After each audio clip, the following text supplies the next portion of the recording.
Hi hello welcome to mixed talks. ట్విట్టర్లో దావీద్ అనే మలయాళం సినిమా బాగుంది, G5లో చూడండి అని ఒక వ్యక్తి పోస్ట్ చేస్తే G5 ఓటీటీలో యాంటోనీ వర్గీస్, లీజమోల్ జోస్, విజయ్ రాఘవన్ మెయిన్ లీడ్స్లో యాక్ట్ చేసిన దావీద్ మలయాళ చిత్రం ఇంగ్లీష్ సబ్టైటిల్స్తో చూడడం జరిగింది. దావీద్ సినిమా ఎట్లుంది, సినిమాను చూడొచ్చా అనేది సినిమా రివ్యూలోకి వెళ్ళి తెలుసుకుందాం.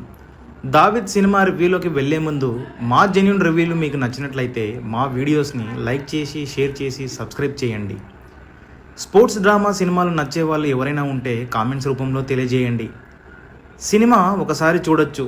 ఇప్పుడు సినిమా కథలోకి వెళ్తే Ashiq Abu alias Anthony Verghese ఒక అమాపురి మనిషి, అదేనండి సోమరిపోతూ. అతనికి ఒక భార్య, ఒక కూతురు ఉంటారు.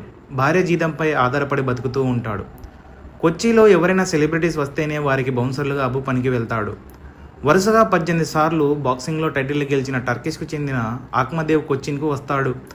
ఆ బాక్సర్కు బౌన్సర్గా వెళ్ళిన అబు అనుకోని పరిస్థితుల్లో ఒక్క దెబ్బకు ఆక్మదేవ్ను పడగొడతాడు. దీనితో ఆక్మదేవ్ అంతర్జాతీయంగా పరువు పోతుంది.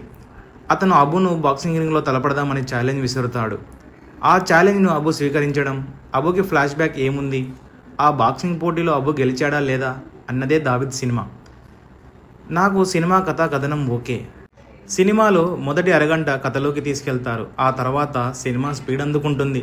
సినిమాలో డ్రామాను బాగా నడిపించారు. సినిమాలో హైలైట్స్ గురించి చెప్పాలంటే యాంటోనీ వర్గీస్ యొక్క పర్ఫార్మెన్స్. సినిమాలో ఏ టైంలో ఎంత పర్ఫార్మెన్స్ కావాలో అంత పర్ఫార్మెన్స్ ఇచ్చాడు. లిజమోల్ జోస్ మబ్బు పాత్రలు ఎంపిక చేసుకున్న పాత్ర మేరకు బాగా యాక్ట్ చేశాడు. సినిమాలో ఫాదర్ అండ్ డాటర్ సెంటిమెంట్ బాగుంది. సినిమాటోగ్రఫీ కూడా బాగుంది. క్లైమాక్స్ బాగుంది, ఎందుకంటే అది రొటీన్కి భిన్నంగా ఉంది. మలయాళ సినిమా కదా, అందుకోసమే స్క్రీన్ ప్లే కాస్త స్లోగా నడుస్తుంది. ఎడిటింగ్కి పని చెప్పి ఉంటే బాగుండనిపించింది నాకు.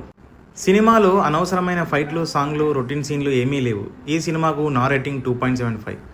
కొన్ని ఇంట్రెస్టింగ్ సీన్లు ఉంటే సినిమా ఇంకా మంచి హిట్ అయ్యేది. Thank you.